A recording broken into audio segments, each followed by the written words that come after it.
Hi folks, been a bit of a secret mission and something kind of top secret is about to be revealed. Are you ready?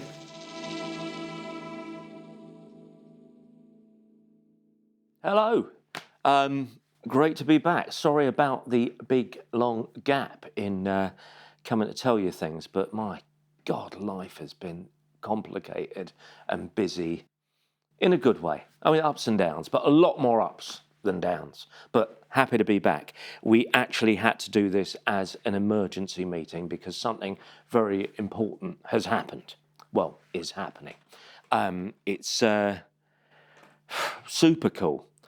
And obviously it involves one of my stories of telling you how it happened. So about 6 months ago, I was on my way home across England and I dropped in to see Steve Williams, who you will know as Pigdog effects, maker of one of our Mark 1s and maker of several of our pedals over the years and regarded right up there with Dave and Stu and Ian, all the guys who build for us. He is, well, a very sought after builder, put it like that.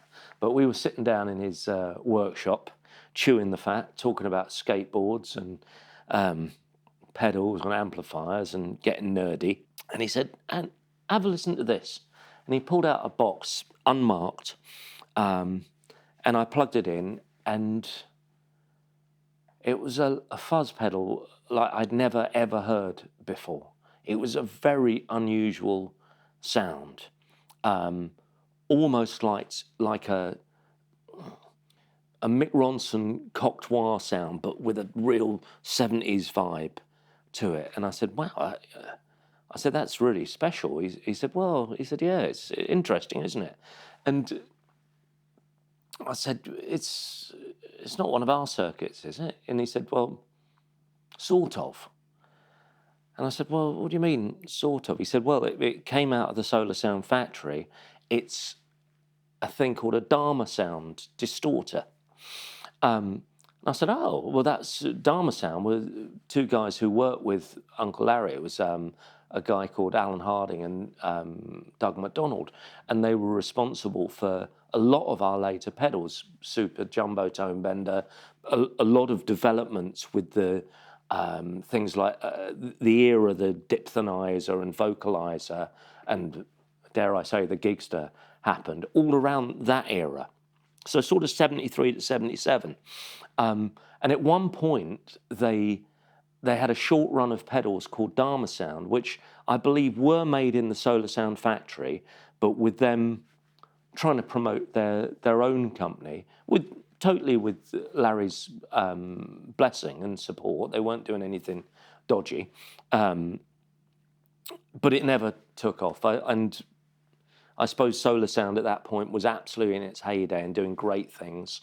So it did get a little bit overshadowed, but it's a great pedal and it was beautifully made and it had great components. I'd never actually ever heard one. I've never owned one, but Steve had got hold of one and he had replicated it.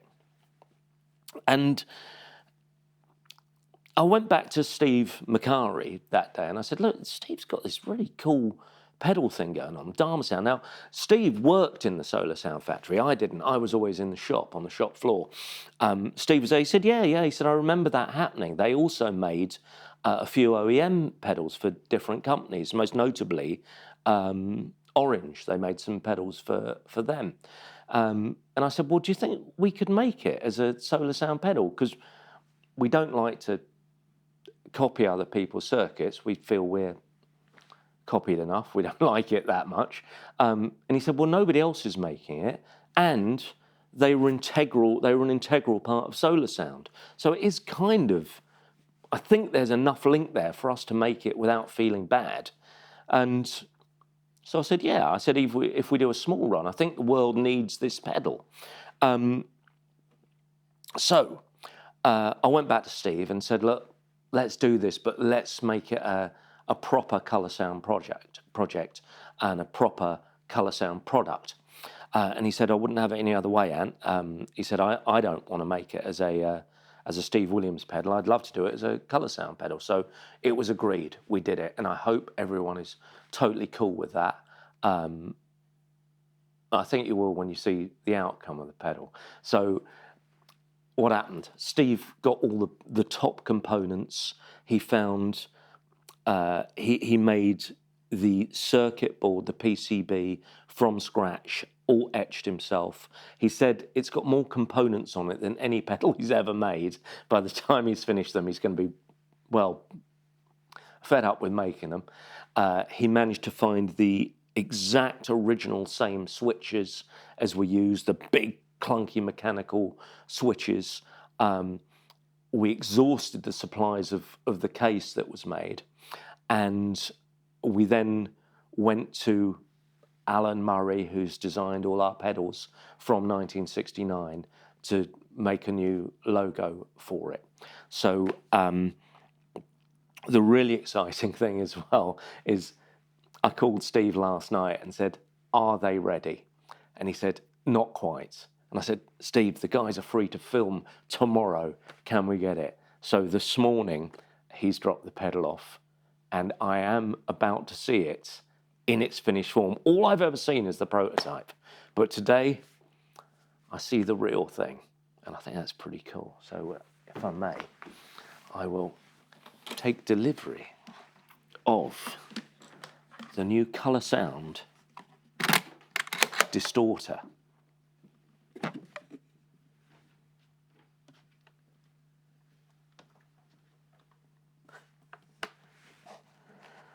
Oh my God.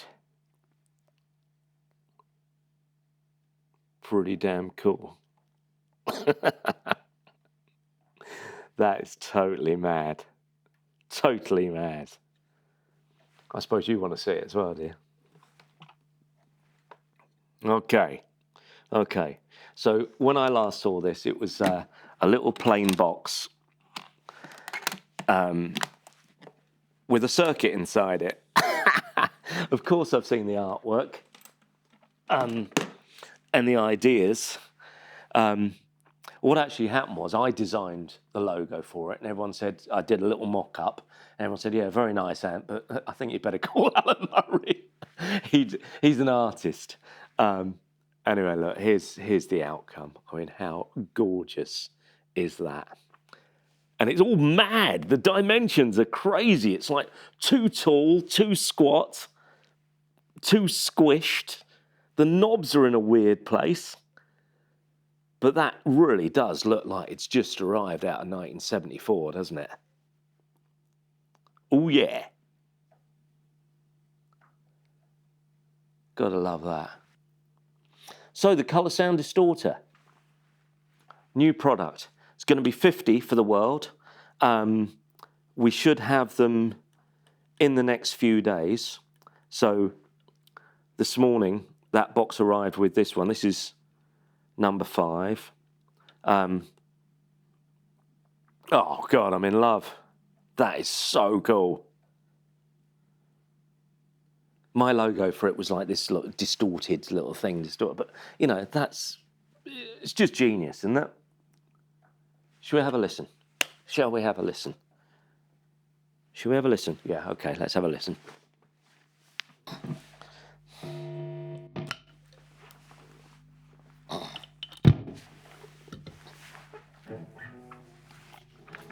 So what, if I remember rightly, we're going to hear is some crazy 70s cocteau. Yeah.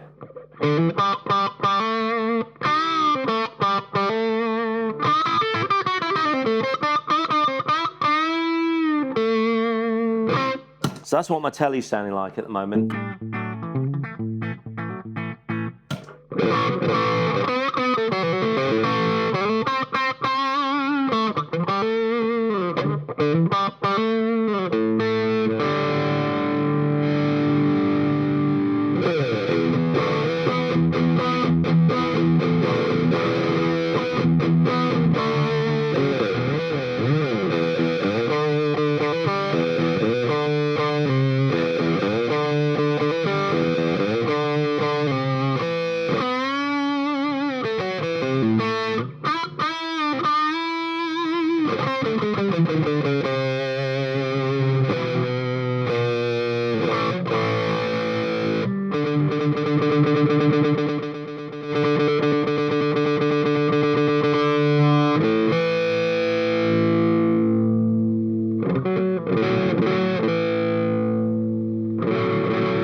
So I wasn't expecting that. I wasn't expecting that cleanup. 'Cause this is a dual op-amp pedal. So normally you wouldn't expect anything from the roll-off, really.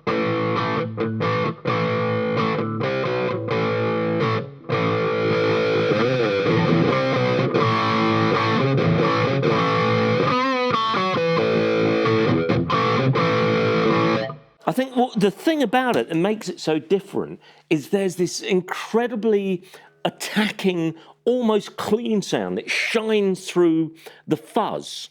So you've got all the nasty cocked fuzz sound going on, but this sort of big clean signal cuts through the middle of it.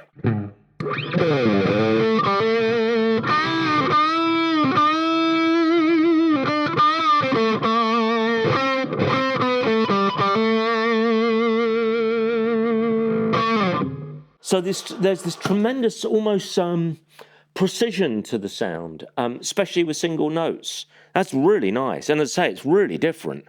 Let me just do this.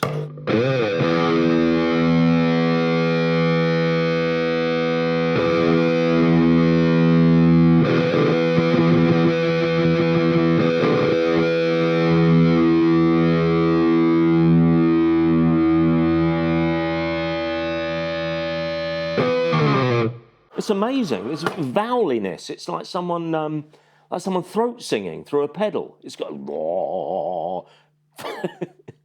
You don't need a pedal. You just do that raw. This really is quite special. It's not a tone bender.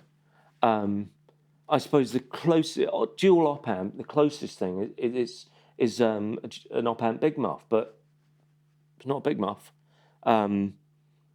I would never make a Big Muff, of course I wouldn't. It's Colorsound Distorter.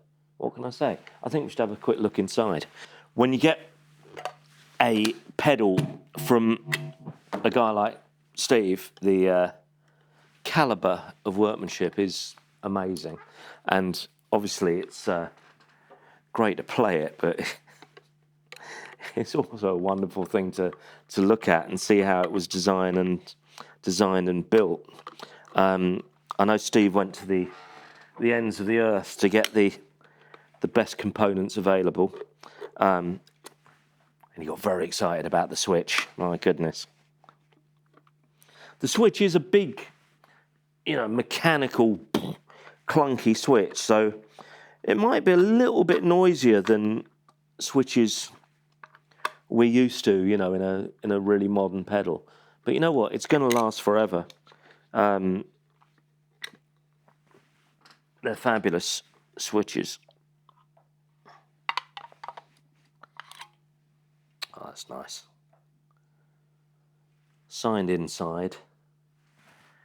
Battery clip is going to have to mount like that because the battery needs to sit in between the jack sockets. Now, I don't know if we can get enough light on that to see it, but if you can see how many components are in there, it is a bit nuts. And bear in mind, this isn't something someone's made out of a kit, or it's Steve has cut this circuit board and etched it himself before dropping the components into it. And obviously it has to be made perfectly. Lovely little nod to the past for the Omeg pots. There's that big fat switch. Yeah, and there it is. Clunky switch, but something beautifully mechanical about it. And 2 op amps, where we normally see our transistors, 2 op amps, which makes it unlike anything. Well, we've made an op-amp tone bender, but this is not an op-amp tone bender. I don't know how to stress it enough. This is not a normal Colorsound pedal. So there we are, a very exciting day. I'm just going to put a Les Paul through it now, just so we can hear that.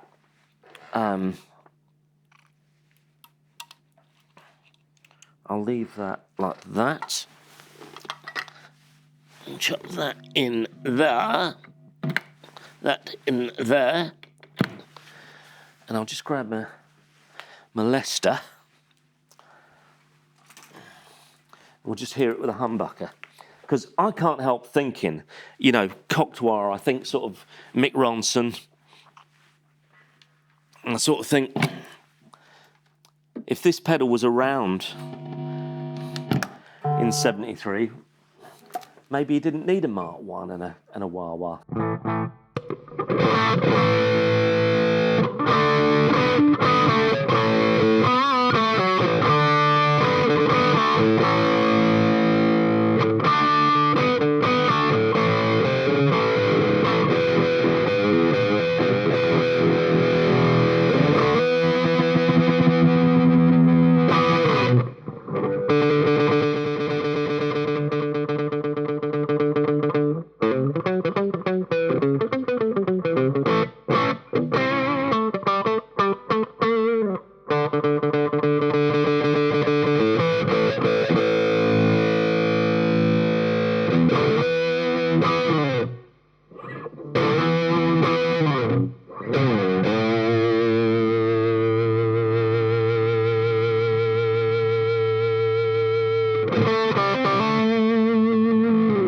Well, I'm going to have a very good evening playing with the new fuzz box.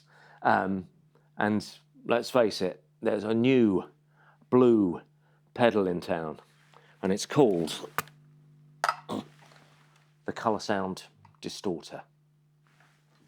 Rock and roll.